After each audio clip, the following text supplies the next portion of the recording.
창세기 27장 11절부터 14절까지 말씀입니다.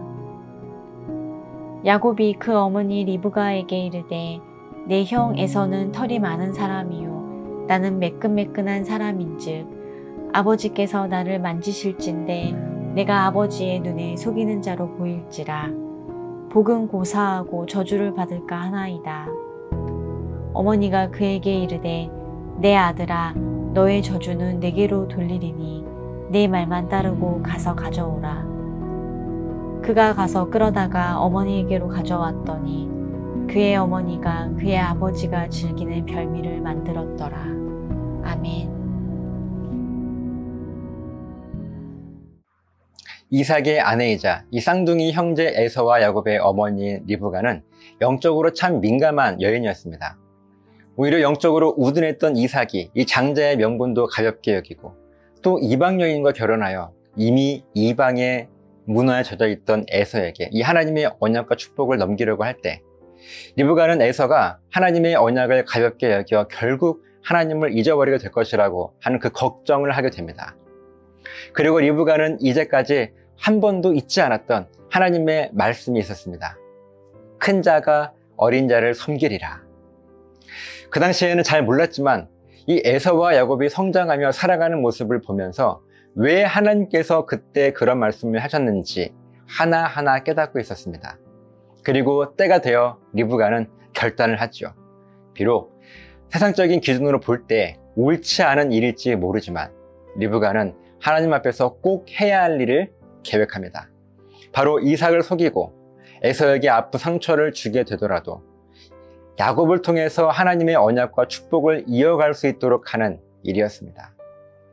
그래서 이삭이 에서를 축복하기 위해 이 사냥을 해서 음식을 준비해 달라고 했을 때 사냥을 위해 집을 나간 에서를 보고 얼른 리브가는 야곱을 불러서 대신 축복을 받을 수 있도록 하며 오늘 본문이 이어집니다. 11, 12절입니다. 야곱이 그 어머니 리브가에게 이르되 내 형 에서는 털이 많은 사람이요 나는 매끈매끈한 사람인즉 아버지께서 나를 만지실진데 내가 아버지의 눈에 속이는 자로 보일지라 복은 고사하고 저주를 받을까 하나이다. 이 갑작스러운 어머니의 재촉에 야곱은 겁이 덜컥 났습니다. 그래서 어머니 리브가에게 말하죠. 어머니, 나의 형 에서는 털이 많은 사람이고 나는 피부가 매끈한데 아버지가 분명 나를 만져보고 에서가 아니라 야곱인 줄 알 텐데 그러면 복은 고사하고 저주를 받을까 무서워요. 지금 야곱은 어머니 리브가가 왜 자기에게 이런 어렵고 힘든 일을 시키는지 모를 것입니다. 그러나 리브가는 하나님 앞에 분명한 책임감이 있었고요. 사명이 있었습니다. 이 사명이라고 하는 것은 리브가가 특별히 더 사랑하는 막내 아들 야곱에게 하나님의 언약과 축복권을 넘겨주어야 한다는 단순히 이 정도의 사명이 아니었어요. 리브가가 가졌던 사명감은요, 이 아브라함을 통해서 시작된 그 하나님의 언약과 축복이 절대로 사라지거나 잊혀지거나 그 본질이 왜곡되지 않도록 해야 하는 아주 큰 사명이었습니다. 이를 위해서 지금 리브가가 해야 했던 일은 어떻게든 큰아들 에서가 하나님의 언약과 축복을 받게 해서는 안 되는 일이었어요. 그래서 남편 이삭과 큰아들 에서에게 거짓말을 하게 됩니다. 그리고 리브가는 이 사명을 감당하기 위해서 더 큰 위험까지 감수하게 됩니다. 13절입니다. 어머니가 그에게 이르되 내 아들아 너의 저주는 내게로 돌리리니 내 말만 따르고 가서 가져오라. 영문도 모른 채 두려워하는 야곱에게 리브가가 단호하게 말합니다. 내 아들 야곱아, 이제부터 정신 똑바로 차리고 내 말을 잘 들어야 해. 아주 중요한 일이란다. 만약 네가 저주를 받게 된다면 그 저주는 나에게 돌릴 것이니 너는 아무 걱정 말고 내 말만 잘 따르렴. 내가 모든 것을 책임질 테니 아무 걱정하지 말거라. 리브가의 이 말에 야곱은 염소 새끼 2마리를 가져왔고요. 리브가는 이삭이 즐기는 별미를 만들었습니다. 사랑하는 여러분, 하나님께서 아브라함에게 부어주셨던 놀라운 언약과 축복은요, 아브라함으로부터 오늘날 우리들에게까지 이어지고 있습니다. 성경에서 하나님은 하나님 스스로를 말씀하실 때요, 아브라함의 하나님, 이삭의 하나님, 야곱의 하나님이라고 스스로를 소개하고 계십니다. 그러나 만약에 리브가가 이 중요한 사명을 감당하지 않았더라면요, 어떻게 되었을까요? 아마도요, 야곱의 하나님은 소개되지 못했을 것입니다. 그렇기 때문에 하나님은 에서와 야곱이 태중에 있을 때 리브가에게 미리 말씀하신 것이고, 아이들이 자라면서도 그 말씀을 깨닫도록 해주셔서 결국 리브가로 하여금 이 중요한 사명을 감당하도록 하신 것입니다.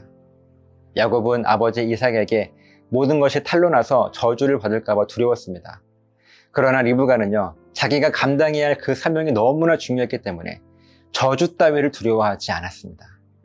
그래서 야곱에게 모든 저주는 자기에게로 돌릴 것이라고 믿음으로 총대를 맨 것입니다. 아직 이 이야기는 진행 중이에요. 오늘 여러분은 리브가와 같은 믿음으로 저주를 받기를 결단하며 하나님께서 맡기시는 이 사명을 감당할 용기가 있으십니까? 우리들이 살아가다 보면요, 하나님의 뜻이 분명 아님에도 불구하고 좋은 게 좋은 것이라고 그냥 조용히 넘어가는 일들이 많이 있지 않습니까?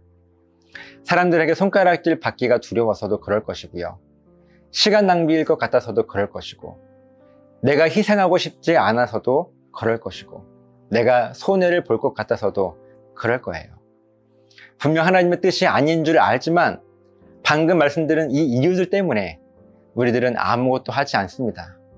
그렇다면 우리들에게 야곱의 하나님은 사라져버릴 것이고요, 하나님의 언약과 축복은 아마 이삭까지였을 것입니다.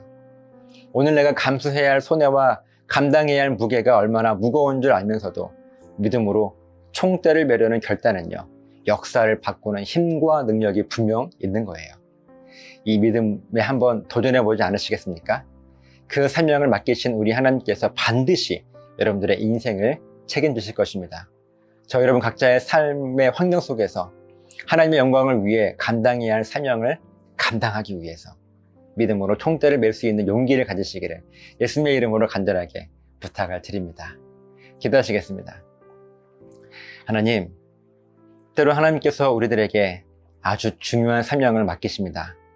오늘 리브가에게는 하나님의 그 언약과 축복이 에서에게로 전해져서 사라져버리는 것을 막기 위하여 아주 중요한 사명을 맡기셨습니다.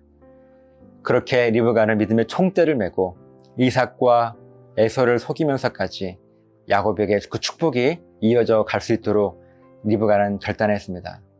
하나님, 혹시 우리들에게도 이러한 중요한 사명을 맡기셨는데 우리의 것을 잃어버릴까봐, 내가 손해를 볼까봐, 내가 희생당할까봐 두려워하는 마음 때문에 믿음으로 총대를 메지 못하고 있는 모습이 있다면 오늘 리브가의 모습을 보면서 우리도 담대하게 믿음의 총대를 맬 수 있는 믿음과 용기와 결단이 있도록 붙잡아 주시옵소서. 감사드리며 축복하며 예수님 이름으로 기도드리옵나이다.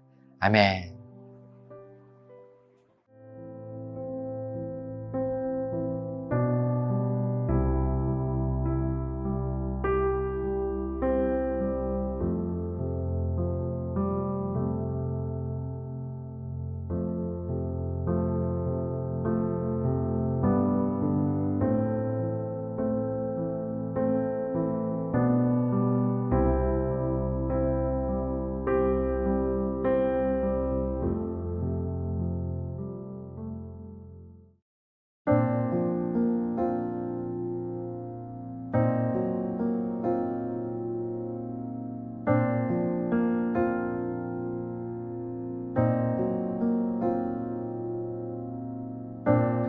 연약한 나를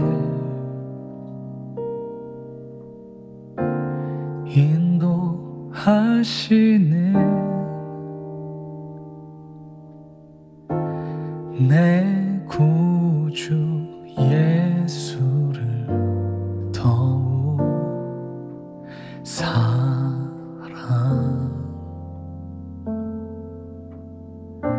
상한 나의 마음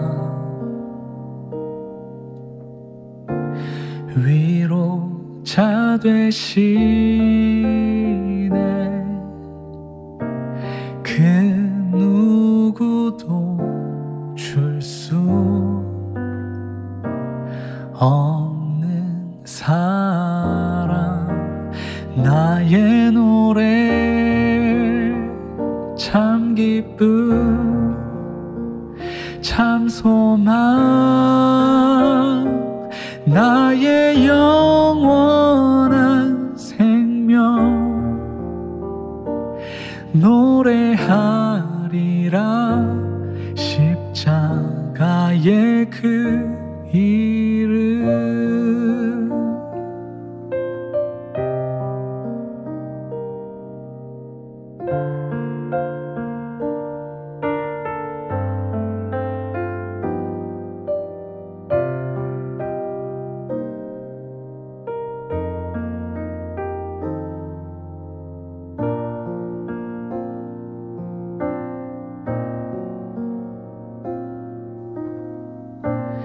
연약한 나를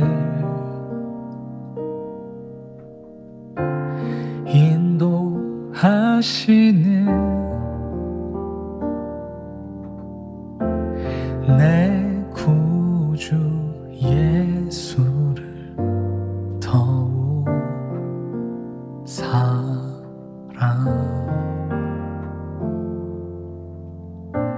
상한 나의 위로자 되시네 그 누구도 줄 수 없는 사랑 나의 노래 참 기쁨 참 소망 나의 영원한 생명 노래하리라 십자가의 그 이름 나의 노래 참 기쁨 참 소망 나의 영원한 생명 노래하리라 십자가의 그 이름 십자가의 그 이름